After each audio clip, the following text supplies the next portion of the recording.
Selamat siang, jumpa lagi dengan Denok Ayu Novel. Bagaimana kabar sobat semua? Sebelum kita mulai cerita ini, ayo silakan subscribe, like, komen, share dan nyalakan loncengnya untuk mendapatkan notifikasi terbaru ketika Mimin upload videonya. Menantu terbaik bab 342, tolong beri kami kesempatan lagi. Begitu telepon disambungkan, sebuah suara menyenangkan datang dari ujung yang lain. Meskipun bahasa Mandarinnya agak blak-blakan, dia fasih dan hormat. Hei, Dongli, kenapa kamu punya waktu untuk menelepon saya hari ini? Orang yang menjawab panggilan tersebut adalah Kartin, ketua dari perusahaan peralatan medis Yuncang Korea Selatan. Untuk memenangkan miliaran dolar di Lee Group, dia secara khusus mengunjungi China Lee Qianhui sebanyak 2 kali. Jadi dia menerima telepon dari Lee Qianhui menghormati secara alami. Meski Lee Qianjue bukanlah ketua dari Lee Group, Lee Zhenbei sengaja mengalihkan kekuasaannya ke kursi Lee Qianjue, sehingga kaleng mobil itu dinamai Li Dong lebih awal. Dongce, aku ingin menanyakan sesuatu padamu. Seorang presiden perusahaanmu bernama Qiu Zaizong datang ke ibu kota, kan? Kudengar dia dipukuli di sebuah restoran tadi malam. Lee Qianjue acuh tak acuh ditanyakan. Ya, insiden ini telah membuatmu khawatir. Aku tidak ingin memberitahumu, orang Huaxia ini terlalu cuek. Presiden Qiu berkata bahwa kita adalah mitra Lee Group, dan dia benar-benar membayar kembali jika Anda berani melakukannya. Anda tidak akan menaruh Lee Group di mata Anda. Jangan khawatir, saya akan urus ini. Martabat dan kehormatan grup Lee tidak dapat dilanggar oleh siapapun. Saya pasti akan memberikan penjelasan yang memuaskan. Dia berkata buru-buru, dengan cerdik membagi dirinya dan Lee Qianzu ke dalam kam yang sama. Dongce, apa kau bingung? Orang yang tidak menghormati Lee Group kita, sepertinya kau begitu. Lee Qianjue mencibir dan mengetukkan jarinya ke meja dengan lembut. Li Dong, apa maksudmu? Beraninya kita. Kaleng mobil mendengar ketidaksenangan dalam kata-kata Lee Qianjue, dan segera merasa cemas. Jangan berani. Tadi malam, ketua Anda Qiu Zaizong mengatakan bahwa Lee Group kami memohon Anda untuk bekerja sama dengan Yuncang Group. Maaf, Lee Group kami tidak serendah itu. Mulai sekarang, saya tidak akan memohon lagi. Kerja sama di antara kita juga sudah berakhir. Tunggu perusahaan kita mengakhiri kontrak. Begitu Lee Qianzuo selesai berbicara, dia segera menutup telepon. Lee. Ketika kaleng mobil mendengar nada sibuk di telepon, jantungnya berdetak kencang, dan keringat dingin di dahinya keluar, dan dia buru-buru memanggil Lee Qianjue kembali, tapi untungnya, Lee Qianjue memberinya wajah dan mengambilnya. Kaleng mobil menyeka keringat di kepalanya, dan buru-buru berkata, Li Dong, jangan khawatir, katakan padaku apa yang terjadi. Apakah ada yang mengacau dan memberitahumu beberapa rumor? Beraninya Qiu Zaizong mengatakan hal seperti itu. Semua karyawan Yuncang Group berterima kasih kepada Lee Group. Terima kasih telah memberi kami perintah ini. Anda meminjam 10 keberaniannya. Saya tidak berani mengatakan itu. Dia tidak tahu bahwa Qiu Zaizong mengatakan beberapa penghinaan kepada grup Lee tadi malam, dan dia pikir itu adalah pesaing internasional yang menyebabkan masalah dan dengan jahat menghasut hubungan antara mereka dan grup Lee. Insiden ini benar-benar bukan rumor. Itu secara pribadi dikatakan oleh pria China yang memukuli Presiden Qiu Anda. Ya, ngomong-ngomong, pria China yang memukuli Presiden Qiu Anda termasuk kelompok Lee kami. Pemegang saham utama memiliki 10% saham grup Lee kami. Selain itu, dia juga penyelamat saya, Lee Qianjue. Lee Qianjue berkata dengan wajah tenang, tetapi nadanya sangat rendah, jelas menekan amarahnya. Apa? Mobil itu muncul dari kursi, jantungnya berdetak kencang, dan wajahnya sangat pucat. Meskipun dia tidak berada di depan Lee Qianjue sekarang, dia masih membungkuk, dengan keringat dingin di dahinya, dan berkata dengan hormat, Tuan Lee, dengarkan aku. Katanya, saya benar-benar tidak tahu tentang masalah ini. Itu Qiu Zaizong yang memiliki otak buruk dan berbicara omong kosong. Jangan khawatir, saya akan menghadapinya, dan saya akan menghadapinya seperti yang Anda katakan Anda ingin menghadapinya. Hatinya begitu sengsara sehingga dia tega membunuh Qiu Zaizong. Dia, ketua dewan direksi, selalu menawarkan kepada Li Group seperti leluhurnya. Alhasil, Qiu Zaizong berani mengucapkan kata-kata sembrono tersebut, bahkan berani berkonflik dengan pemegang saham utama Li Group. Penanganan. Bagaimana mengatasinya adalah urusanmu, tapi kerjasama di antara kita harus dihentikan sementara. Li Qianhui mendengus dingin. Jangan dong Li, dengan cara ini, aku akan membiarkan Qiu Zaizong datang secara pribadi untuk meminta maaf kepada pemegang saham utama grup Li, yang merupakan penyelamatmu, dan meminta maaf padanya. Menurutmu apakah itu? Oke, tolong, beri kami kesempatan lagi.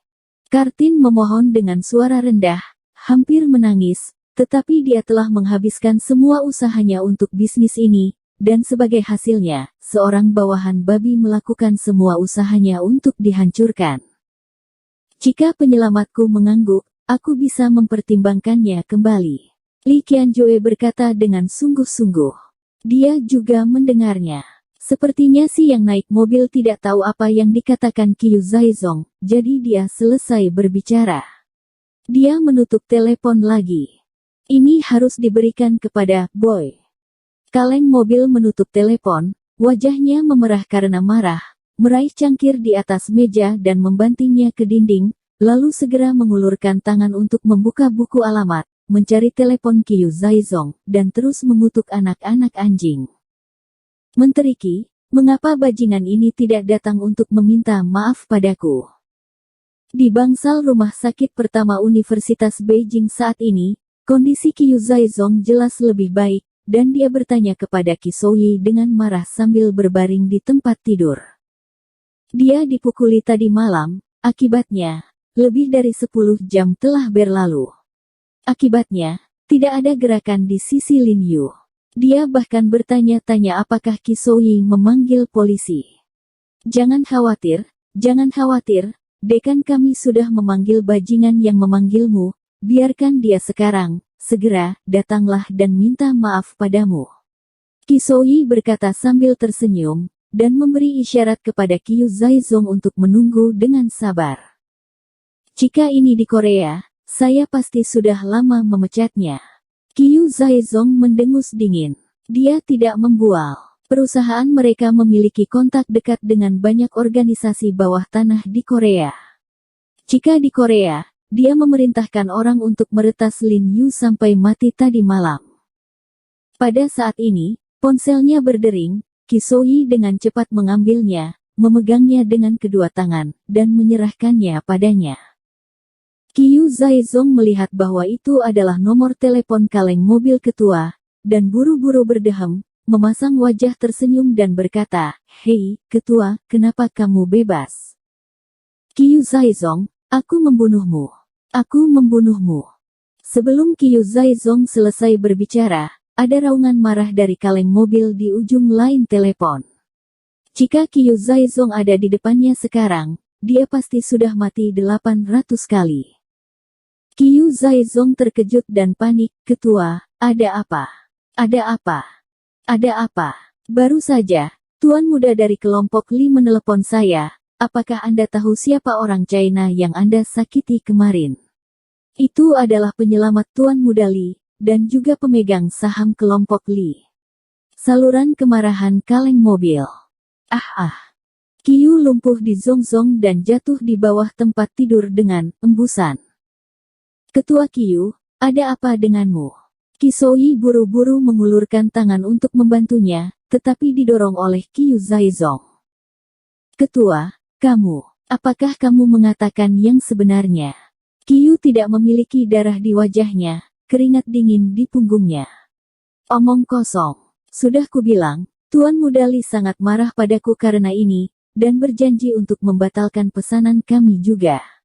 Mobil itu menginjak gas timah dan dengan tegas berkata, Qiu Zaizong, sudah kubilang, aku tidak peduli apa yang kamu gunakan. Anda harus mendapatkan pengampunan dari pemegang saham itu, jika tidak Anda dan keluarga Anda. Anda tahu akhirnya.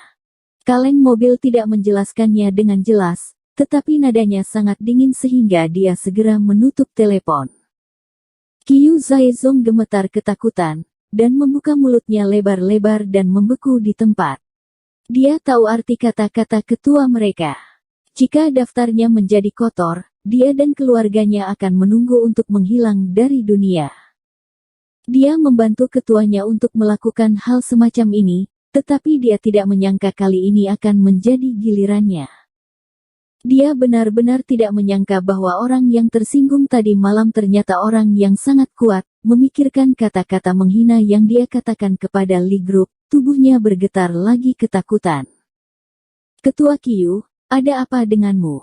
Apakah tubuhmu tidak nyaman? Qi Soi berlutut, penuh perhatian. Mengapa Xiao He tidak bisa melalui telepon ini? Pada saat ini, Wakil Presiden Xi juga berjalan kembali dengan kebingungan, melihat Qiu Zaizong di tanah tampak cemas, berjalan dengan cepat, dan dengan cepat berkata, Presiden Qiu, jangan marah, semuanya mudah untuk dibicarakan, aku akan memanggil Xiao He untuk meminta maaf padamu. Jangan. Qiu Zaizong dengan muram menggenggam tangan Wakil Presiden Xi, dan berkata dengan gemetar, cepat, bawa aku menemuinya. Di Huisengtang, Ye Qingmei sedang mengajar Jiang Yan untuk memilih bahan obat, sementara Lin Yu duduk berdampingan dengan Dou Xinyi, dan kemudian dia pergi untuk melihat pemandangan yang damai dan stabil. Pada saat ini, sebuah mobil hitam tiba-tiba bergegas keluar dari Huisengtang. Mobil itu tidak berhenti. Qiu Zaizong tidak sabar untuk segera turun dan terhuyung-huyung ke dalam Huisengtang. Ketua Qiu, pelan-pelan. Kami tidak bisa melakukannya, kamu akan menderita. Qi Soi buru-buru berteriak, karena Qiu Zaizong tidak pernah memberitahunya mengapa dia ingin melihat Lin Yu di jalan, jadi dia berpikir bahwa Qiu Zaizong datang ke Lin Yu untuk membicarakannya. Dia takut Qiu akan menderita kerugian, dia segera menyentuhnya. Sebuah tongkat ayun di dalam mobil mengikuti. Tuan Ho. Qiu Zaizong bergegas ke aula Huiseng dan melihat sekeliling. Dia langsung menangis setelah melihat Lin Yu yang sedang duduk di sisi aula di aula. Dia berjalan 2 langkah ke depan dan berlutut di tanah dengan engah tanpa mengatakan apapun. Bang, menghantam tanah beberapa kali sambil menangis getir, Pak He, saya salah, maafkan saya. Para pasien di rumah sakit terkejut ketika melihat pemandangan ini, dan memandang Qiu Zaizong dengan curiga, mengira itu adalah neurosis. Ketua Qiu, Anda tidak bisa mengalahkan. Pada saat ini, Qi Soi bergegas masuk dari luar, dan segera berhenti melihat pemandangan di depannya, menatap bodoh ke arah Qiu Zaizong, yang terus bersujud di tanah, rahangnya hampir jatuh. Tidak. Bukankah di sini untuk membalas dendam? Mengapa ini masih bersujud? Bersambung. Terima kasih kepada kalian yang telah menonton video ini. Jangan lupa tekan tombol subscribe-nya dan nyalakan notifikasinya untuk mendapatkan video-video seru lainnya dari Denok Ayu Novel.